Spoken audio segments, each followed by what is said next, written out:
Buen martes. Sin duda un problema y una política al mismo tiempo muy llena de luces y también de sombras, muy luminosa también en otros aspectos, ha sido en nuestro país la política exterior por mucho tiempo. Es cierto que esa parte luminosa se alimentó de ir nutriendo justamente la Cancillería, la que llamamos la Secretaría de Relaciones Exteriores, en torno a un instituto académico, el Instituto Matías Romero, precisamente para hacer de los estudios diplomáticos altos estándares y generar egresados altamente calificados. Los años del régimen del PRI también, es cierto, la parte de las sombras, produjo una serie de trabajos, de ensayos, de misiones especiales, por los cuales personajes de alto nivel, lo mismo de la política, de la cultura, de las artes, eran conducidos, a pesar de que eran desvinculados del mundo de la política propiamente dicho, para darle ese retoque a su carrera, pero para hacerlos justamente a un lado de algún proyecto singular que estuviesen desarrollando en el país, y también servía para eso. Por eso decimos que tiene luces y sombras el rubro de la política exterior. Vimos, por ejemplo, en el caso histórico, como un grupo de callistas fueron designados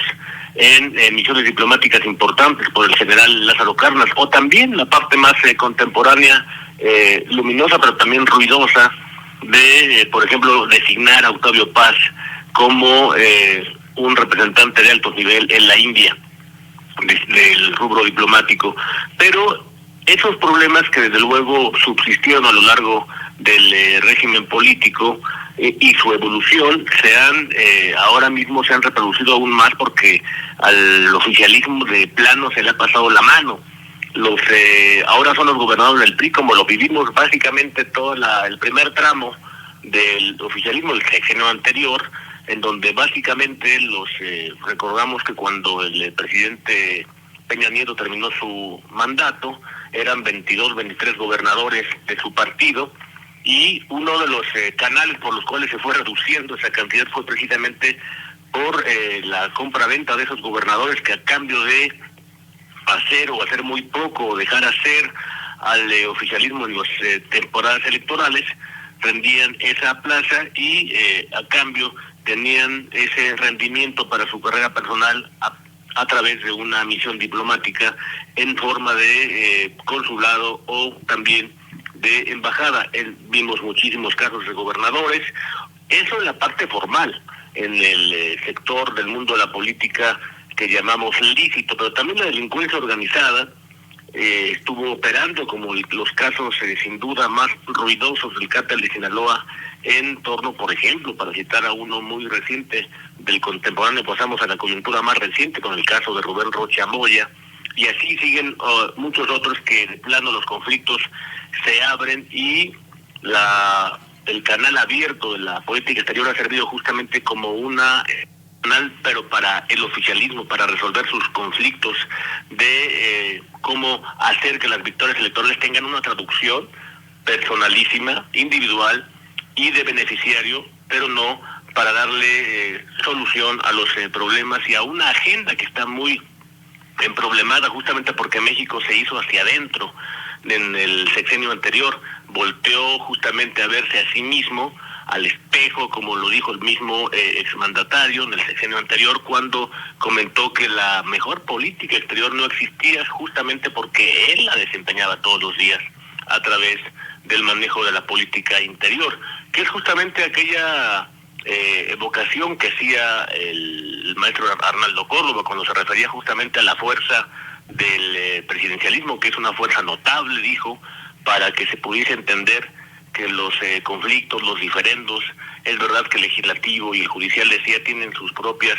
atribuciones, pero no hay duda en que más allá de las reglas del juego es importante para que México pudiese funcionar a lo largo de todas estas décadas la presencia sobre todo de un Estado, de un gobierno fuerte. Y así hemos pasado. El caso, por ejemplo, escandaloso,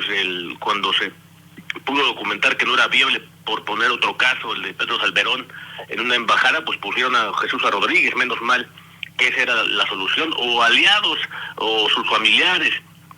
De modo que el caso más reciente de Genaro Lozano, la embajada en Roma, es solamente una pieza más que va alimentando el descrédito con que el oficialismo se ha comportado, por lo menos en muchos rubros, pero muy concretamente en este, que es el de la política exterior. Los conflictos con América Latina también no han desaparecido, lo que es más, el caso de Ecuador, Perú, menos mal que todos los días se profesa la no intervención. Y del tintero, me parece que hay que recordar muy bien que en el rubro de política narcotráfico, las revelaciones de muchos testigos en torno al caso Genaro García Luna justamente demostraron que o documentaron que esas son las pruebas. Las pruebas de los estadounidenses son sus pruebas, diría un clásico. De igual modo, las revelaciones que ahora en boca propia ha hecho el señor Ismael Mayo Zambada son justamente las pruebas de los estadounidenses, son sus pruebas.